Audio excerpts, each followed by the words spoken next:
Did you know some of the heroes we see struggling with rent or rocking secondhand suits are actually millionaires in disguise? From Spider-Man's short stint as a CEO to Dick Grayson's secret inheritance, comic history hides fortunes behind masks. Some of these bank accounts could outmatch Bruce Wayne for a moment or two.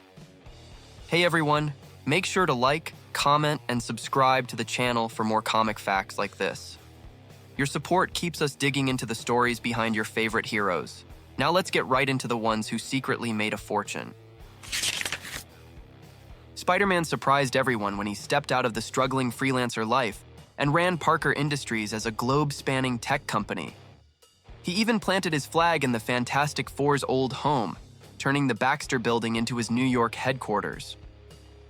For a hot streak, Peter was a billionaire boss, jetting between labs and boardrooms, proving the everyman under the mask once had money to burn. It stunned plenty of fans, TBH. Then came the crash. During the Secret Empire era, attacks by the superior Octopus and Hydra turned Parker Industries into a liability, and Peter chose to pull the plug, ordering his staff to wipe systems and sink the company, rather than let villains take it. That hard reset put him back to square one, but it also cemented a wild truth about Spidey lore. Yes, the friendly neighborhood hero once played in billionaire leagues. Absolutely true story. Nightwing shocked readers when Alfred's last will named him sole heir, flipping the ex-Robin's finances overnight. The circus kid turned community hero suddenly had resources that could rival his mentor. In Bloodhaven, that meant real investment, housing, shelters, and a safety net with teeth. The twist hit during the Rebirth era, and it reframed Dick as the Bat family's most quietly loaded member. Fans did a double take for real. Nightwing didn't hoard it. He built a public trust and started spending on people, not gadgets, turning wealth into policy. Stories around Nightwing 78-79 framed the inheritance as a civic mission, not a flex. It redefined his lane apart from Batman's war. The irony sticks. The most grounded Bat protege became the guy with the deepest pockets and the most generous plan. Many still assume he scrapes by, but canon says otherwise.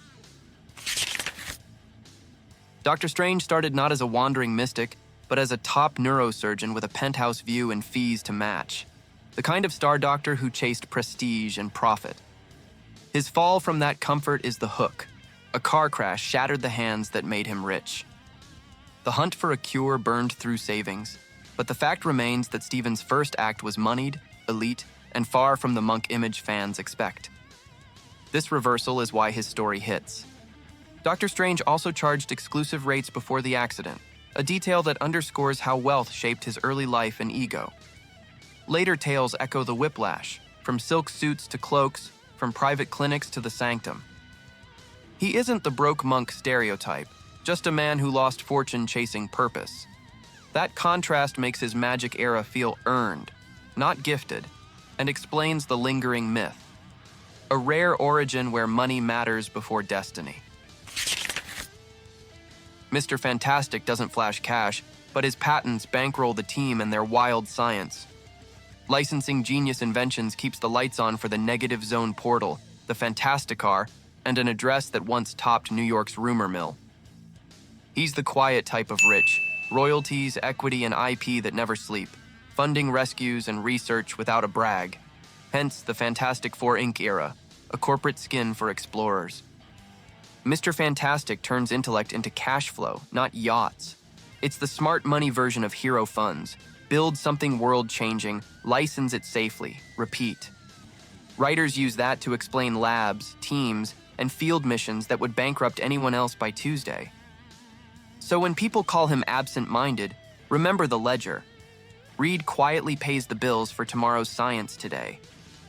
Those patents keep earning off panel and bankroll big saves. Power Girl hides her wealth in plain sight. She built and sold Starware, then pivoted into philanthropy with funds to spare.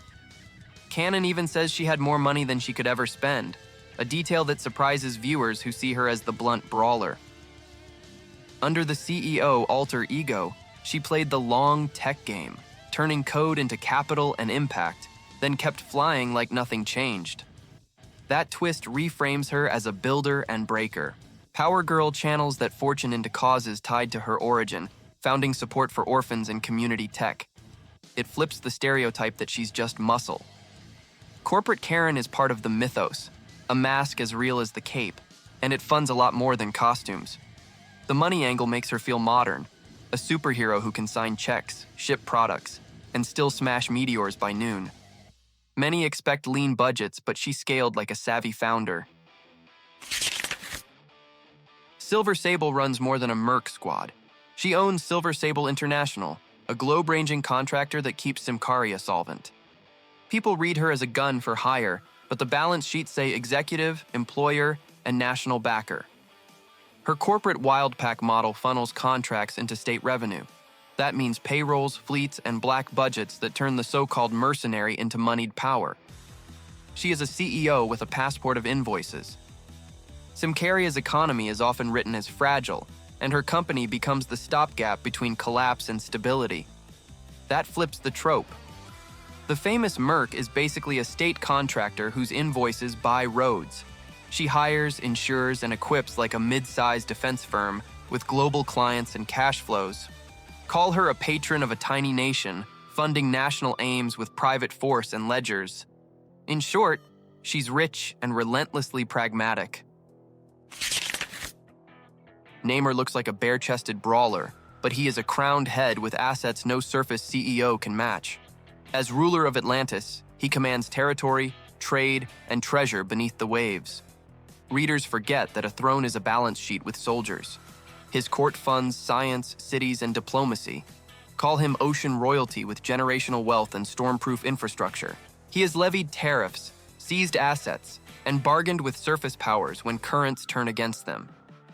In many runs, Atlantis bankrolls research and war alike, the kind of mixed budget familiar to superpowers. It is not a wallet, it is a state, and Namor signs as sovereign. So while fans remember fists and flight, auditors would notice ports, pearls, and policy. The submariner's wealth is wet, wide, and wildly undervalued by land eyes. Aquaman gets tagged as the guy who talks to fish, but the title he carries is king.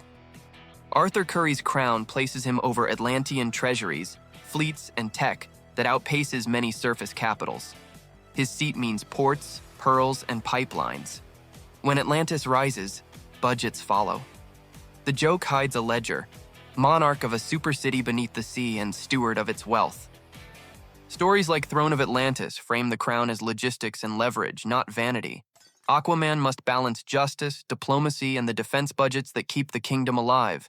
He allocates aid to cities and keeps the trenches quiet, which reads like fiscal policy. The punchline is simple. The Sea King is a financier in armor. If you thought he was broke, check tide charts. His assets run continental shelves. It's civic math at sea scale.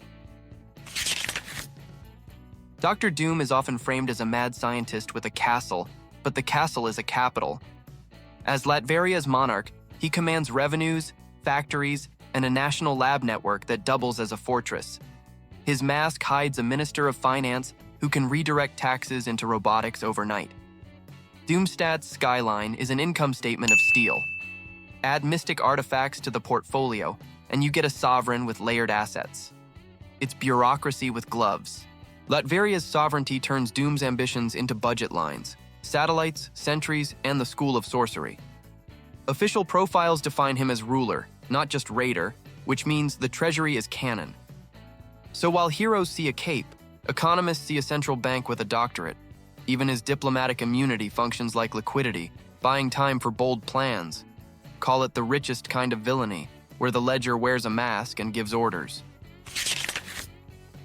Star-Lord reads as a scrappy scavenger with a mixtape, but Peter Quill also wore a crown. In key arcs, he ruled Spartax, inheriting not just drama, but an empire's revenue, fleets, and foreign holdings. That makes the blaster holsters look a lot like policy. A throne signs budgets, appoints admirals, and sells access to trade lanes. So the rogue routine masks a former head of state with interstellar cash flow. The outlaw vibe hides audited books. His lineage ties to Jason meant Spartan coffers and obligations. the kind that turn a guardian into a governor. Writers have played that contrast for irony. One mission he haggles for fuel, the next he commands star cruisers. Both can be true when your surname comes with ports and patents. So paycheck jokes land, but balance never did. He is a former emperor disguised as a mixtape hero, and the books back it. Fans met a rogue, canon crowned.